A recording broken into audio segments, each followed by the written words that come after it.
todos os anjos estavam de pé rodeando o trono, os anciãos e os 4 seres viventes, e ante o trono se prostraram sobre o seu rosto, e adoraram a Deus, dizendo: Amém. O louvor, e a glória, e a sabedoria, e as ações de graças, e a honra, e o poder, e a força sejam ao nosso Deus, pelos séculos dos séculos. Amém. Apocalipse 7:11, 12. Os 24 anciãos e os 4 seres viventes prostraram-se e adoraram a Deus, que se acha sentado no trono, dizendo: Amém. Aleluia. Saiu uma voz do trono, exclamando: Dai louvores ao nosso Deus, todos os seus servos, os que o temeis, os pequenos e os grandes. Então, ouvi uma como voz de numerosa multidão, como de muitas águas, e como de fortes trovões, dizendo: Aleluia! Pois reina o Senhor, nosso Deus, o Todo-Poderoso. Apocalipse 19, 4, 6. Outras funções dos seres viventes estão também escritas no Apocalipse. E quando tomou o livro, os 4 seres viventes e os 24 anciãos prostraram-se diante do Cordeiro, tendo cada um deles uma harpa e taças de ouro cheias de incenso, que são as orações dos santos. Vi quando o Cordeiro abriu um dos 7 selos e ouvi um dos 4 seres viventes dizendo, como se fosse voz de trovão: Vem! Apocalipse 6, 1. E os 7 anjos, que tinham os 7 flagelos, saíram do santuário, vestidos de linho puro e resplandecente e cingidos ao peito com cintas de ouro.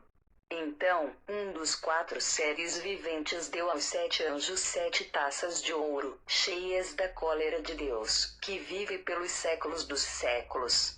O santuário se encheu de fumaça procedente da glória de Deus e do seu poder, e ninguém podia penetrar no santuário, enquanto não se cumprissem os 7 flagelos dos 7 anjos. Apocalipse 15, 6, 8. Eu vi uma inumerável multidão de anjos quando começaram a adorar o Senhor. Vi e participei da inesquecível cena quando os anciãos se juntaram a eles. Eu também me juntei a eles na adoração ao Rei, ao mesmo tempo em que pensei: como é glorioso ver o poder do Deus Todo-Poderoso. No ver as glórias do céu quando Jesus Cristo me revelou o céu, eu fui levada para lá 10 vezes, pelo poder do Deus Todo-Poderoso. Isso aconteceu imediatamente após ele ter me mostrado o inferno. Essas visitas celestiais aconteceram na época da Páscoa. Jesus apareceu entre as 2 e as 5 horas da madrugada, cada noite, durante 30 dias, mostrando-me o destino daqueles que o rejeitaram. Antes de eu ver o céu, ele levou-me ao centro da terra e mostrou-me a morada dos mortos. Escrevi o livro A Divina Revelação do Inferno, no qual relatei tudo o que vivenciei no inferno. Depois daquelas 30 jornadas às profundezas do horror, em 10 noites Jesus mostrou-me o céu e a sua glória. Posteriormente, recebi muitas outras visitas do Senhor. Este é um relato verdadeiro do que aconteceu comigo. O Espírito do Deus vivo revelou-me tudo o que estou lhe contando. Quando Jesus Cristo levou-me para essas viagens, eu fiquei fascinada, porque no céu não há tristeza, não há morte, nem agonia, nem pesares. Lá só há alegria, paz, felicidade, e os frutos do Espírito encontram-se por toda a parte. Outra coisa igualmente fascinante foram os anjos de Deus, que vi aos milhares. Alguns tinham asas, outros não. Observei em cada uma de minhas jornadas ao céu que os anjos estavam sempre ocupados com alguma coisa. Os anjos desempenhavam tarefas e cuidavam de todos os detalhes constantemente. O que me pareceu foi que cada anjo tinha suas atribuições e certos trabalhos a fazer. Mas todos eles estavam sempre louvando a Deus, e com alegria realizavam suas obrigações e desempenhavam suas funções. Todos os anjos estão permanentemente ocupados com suas tarefas.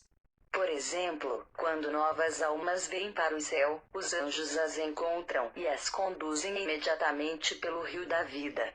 Os anjos acompanham as novas almas até onde outros anjos as vestem com vestes de salvação, que são os mantos da retidão. Então esses guias angelicais as levam para a sala das coroas, onde cada pessoa recebe uma em sua cabeça. Todas essas coisas são feitas numa bela e perfeita ordem. Os anjos estão totalmente felizes por executá-las. Eu nunca vi sinos no céu, mas ouvi o som deles frequentemente. Foi-me dito que cada badalada significava que uma alma acabara de ser salva. Isso é o que se chama as glórias do céu.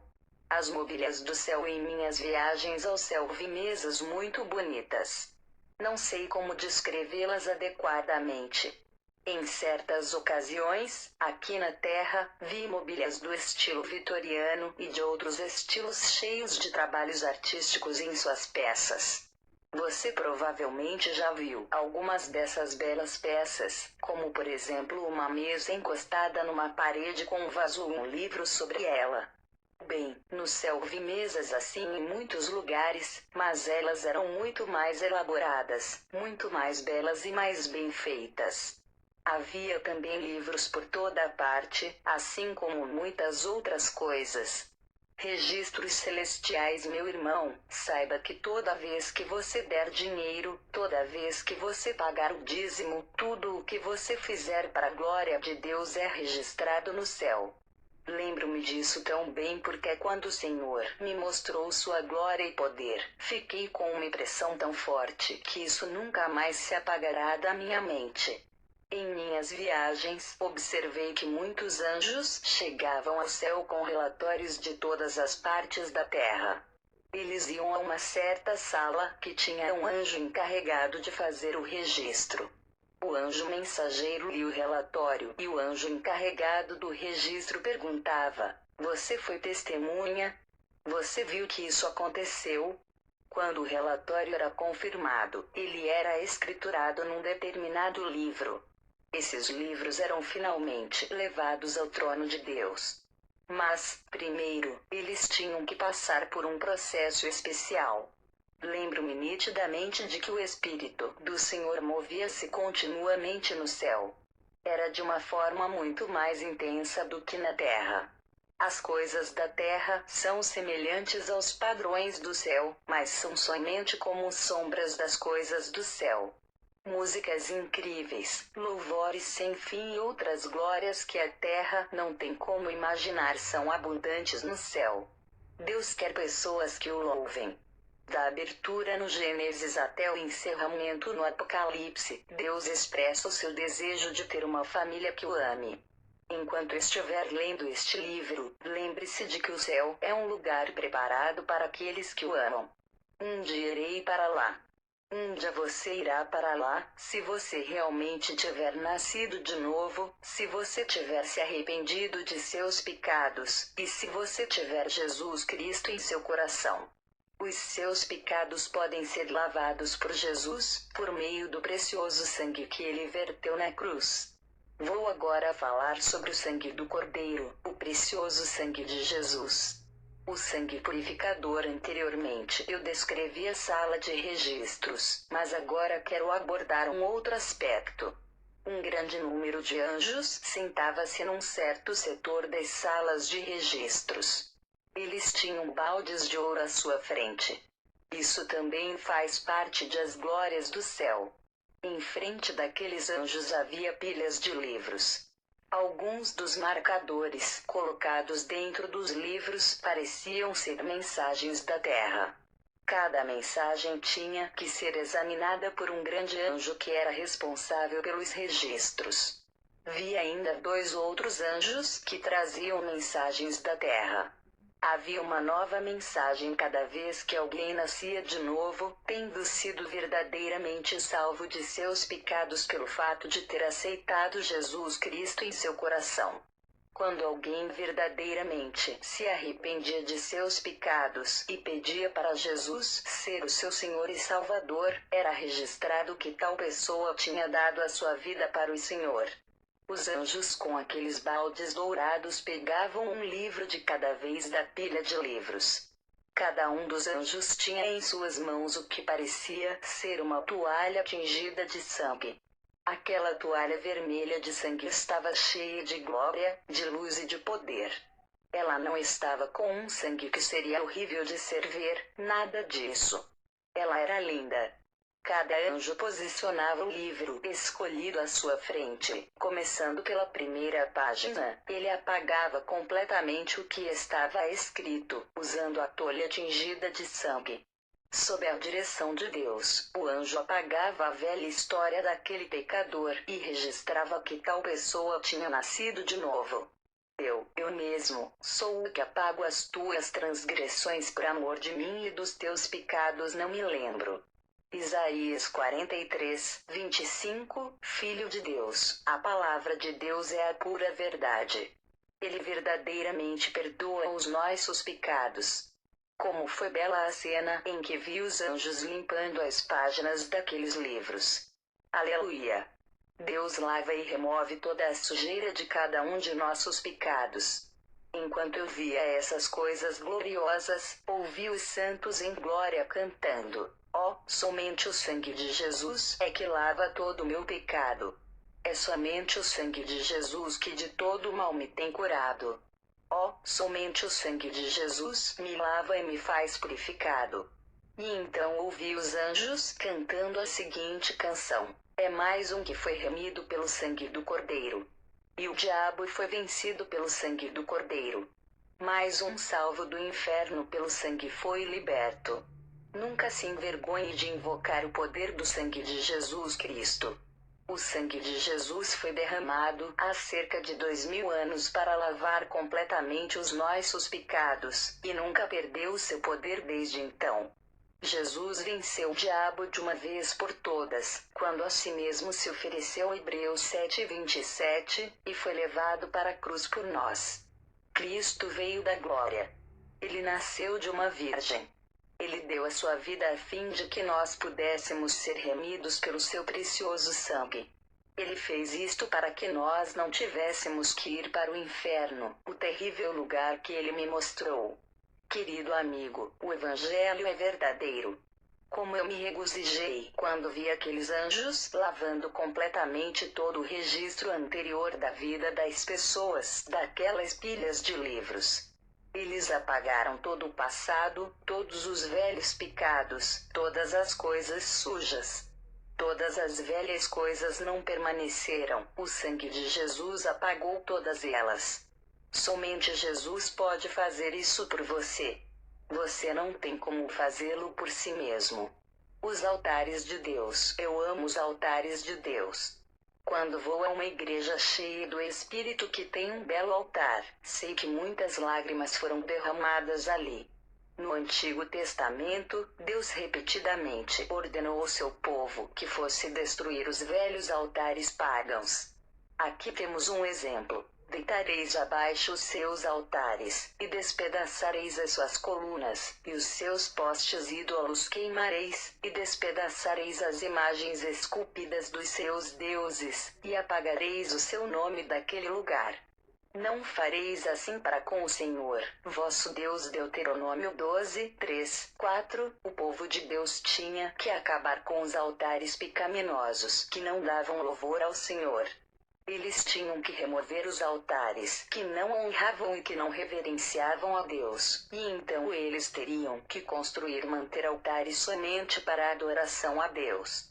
Eis aqui um exemplo de tais instruções. Naquela mesma noite, lhe disse o Senhor: toma um boi que pertence a teu pai, a saber, o segundo boi de 7 anos, e derriba o altar de Baal que é de teu pai, e corta o poste ídolo que está junto ao altar.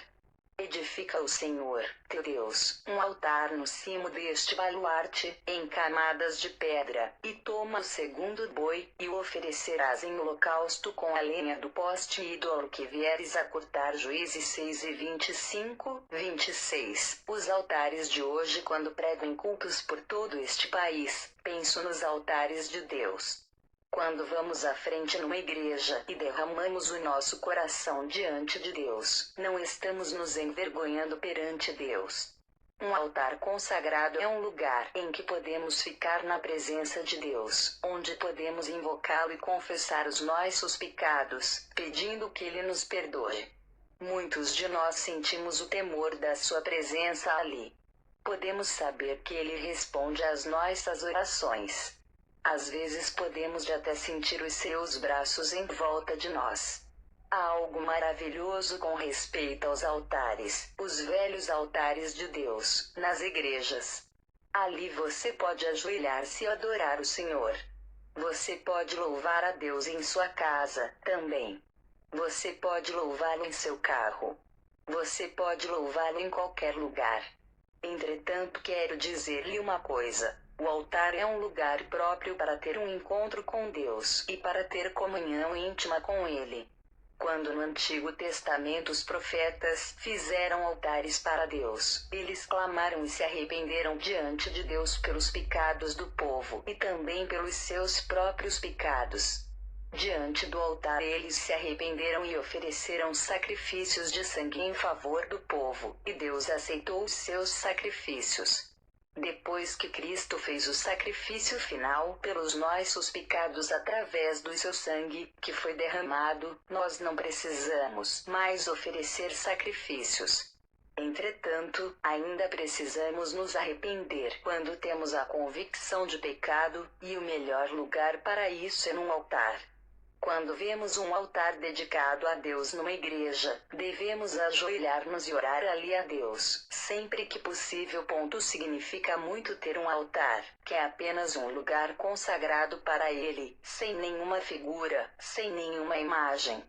Necessitamos ter um lugar em nossa casa, para podermos falar com Deus e termos um espaço especialmente reservado para estarmos com Ele.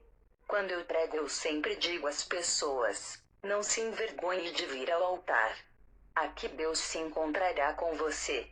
Sim, Deus pode encontrar-se com você no lugar em que você está sentado.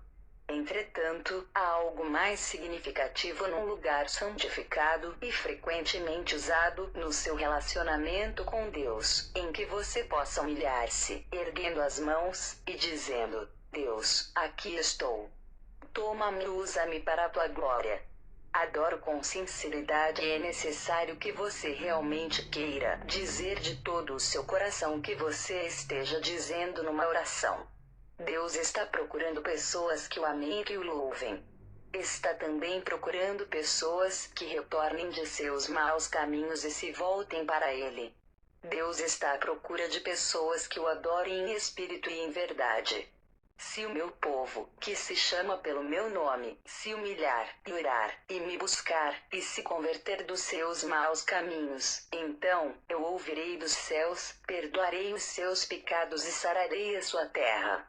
2 Crônicas 7:14. Mas vem a hora e já chegou, em que os verdadeiros adoradores adorarão o Pai em espírito e em verdade, porque são estes que o Pai procura para seus adoradores. Deus é espírito, e importa que os seus adoradores o adorem em espírito e em verdade. João 4:23-24. Seja honesto com Deus. Seja sincero com Deus. Quando você for para o altar, não se ajoelhe e diga: Beth errou, ou o Joe errou. Diga: Deus, fui eu quem pecou. Preciso do teu perdão. Então perdoa aqueles que fizeram alguma coisa contra você. Perdoa-os. Meu irmão, o Senhor está procurando pessoas que tenham sido libertas, cujos olhos outrora fechados tenham sido abertos, e cujos ouvidos possam ouvir o que o Espírito do Senhor está dizendo às igrejas. Apocalipse 2:7. Oh! As glórias do céu! Se ao menos você pudesse ver o que está esperando por você lá. Nós passamos por muitas provações e tribulações no dia a dia em nossa vida. Às vezes parece que o inimigo tenta roubar tudo de nós, mas Deus nos dá a paciência para suportar e, finalmente, temos a vitória. São muitas as pressões da vida, mas em nosso Senhor há paz e segurança. Se você não tem uma sólida e boa igreja que você pertença, recomendo-lhe com veemência que procure uma que pregue a verdadeira palavra de Deus e que creia que o poder do Deus Todo-Poderoso transforma vidas e corações. Encontre uma igreja evangélica que creia no poder do Espírito Santo. Lá lhe ensinarão a sabedoria de Deus e como libertar-se de seus problemas, de suas tristezas e de suas aflições. Você sabe, é importante estar junto com o povo de Deus. A Bíblia nos fala para nos reunirmos, Hebreus 10:25. Não tente ficar fora, sozinho. Deus ama você, e numa igreja há também santos de Deus que o amam. Glórias a serem reveladas. Uma outra parte das glórias do céu inclui alguns dos mistérios que ainda estão para serem revelados. Não me foi permitido vê-los. Entretanto, numa de minhas viagens, vi lindas casas e mansões. Por essa região do céu acho que passei muito depressa. Então fui levada para onde vi anjos fazendo toda espécie de tarefas. Pareciam estar vindo de todas as partes da terra em uma sequência ordenada, e eles passavam pelos portais com papéis em suas mãos. Às vezes os anjos tinham livros nos quais eles tinham escrito alguma coisa. Eles iam com esses relatórios a certas áreas do céu.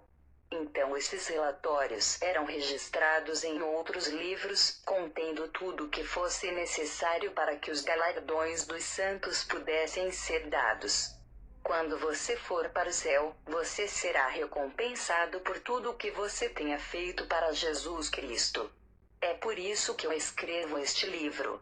Estou escrevendo sobre as minhas visões do céu, como algo feito para o Senhor Jesus Cristo e para sua glória e honra. Quero que você entenda parte dos mistérios do céu que Deus me mostrou. Só posso contar-lhe o que eu vi, pois os mistérios me foram revelados somente em parte. A Bíblia diz que agora em parte conhecemos e, em parte, profetizamos. 1 Coríntios 13:9. Louvado seja Deus, porque quando alcançarmos o nosso destino final, no lar eterno, então todas as nossas perguntas serão respondidas, todas as nossas orações serão atendidas, e todos os nossos mais profundos desejos serão satisfeitos.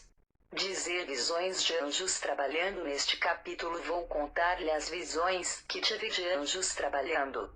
Quero que você entenda algumas das belas coisas que Deus me mostrou. Quero dar-lhe um pouco de alegria e de regozijo quando você souber o que espera por você, que está trabalhando para o Senhor. Deus é maravilhoso ao revelar o seu segredo aos seus servos, os profetas. Amos 3:7. O seu desejo é mostrar essas coisas para aqueles que serão tocados por suas revelações e que proclamarão a sua mensagem. Assim diz o Senhor, Rei de Israel, seu Redentor, o Senhor dos Exércitos: eu sou o primeiro e eu sou o último, e além de mim não há Deus. Quem há, como eu, feito predições desde que estabeleci o mais antigo povo? Que o declare e o exponha perante mim. Que esse anuncie as coisas futuras, as coisas que hão de vir. Não vos assombreis, nem temais. Acaso, desde aquele tempo não vou-lo fiz ouvir, não vou-lo anunciei? Vós sois as minhas testemunhas. Há outro Deus além de mim? Não há outra rocha que eu conheça. Isaías 44:6-8. O Senhor me respondeu e disse: escreve a visão, grava-a sobre tábuas, para que possa ler até quem passa correndo. Abacuque 2:2. Há muitos exemplos nas Escrituras sobre Deus querer revelar coisas para nós através dos representantes que Ele mesmo constituiu. A palavra de Deus é verdadeira e segura. De acordo com a Bíblia, Daniel teve visões vindas do Senhor. Teve Daniel um sonho e visões ante seus olhos, quando estava no seu leito. Escreveu logo o sonho e relatou a suma de todas as coisas. Daniel 7:1. João, que recebeu a revelação do Apocalipse, também teve visões do Senhor, e ele recebeu ordens para que escrevesse. O que vês escreve em livro. Apocalipse 1:11. Isaías foi um grande profeta com uma mensagem crucial para Judá e também por causa de suas visões e pela sua coragem para falar. O seu livro começa assim: visão de Isaías, filho de Amós, que ele teve a respeito de Judá e Jerusalém. Isaías 1:1, também Ezequiel, por causa das visões que teve de Deus. Ezequiel 1:1, foi chamado e ungido para um ministério profético. Deus, em sua infinita misericórdia, achou por bem escolher-me e mostrar-me visões dele mesmo. Louva a Deus por isso. Quando estou em oração e meditação, buscando a Deus em certos assuntos, me é permitido ver mistérios através do Espírito. Ele revela certas coisas para mim. O meu chamado em Deus é para ter sonhos, visões e revelações, e para os compartilhar com outras pessoas. Como serva ungida do Senhor, estou simplesmente escrevendo as coisas que Ele me mostrou. Creio ser este o meu ministério.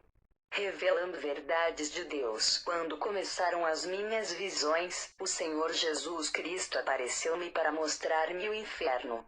Ele se apresentou com um manto branco que brilhava, cheio de luz e de poder.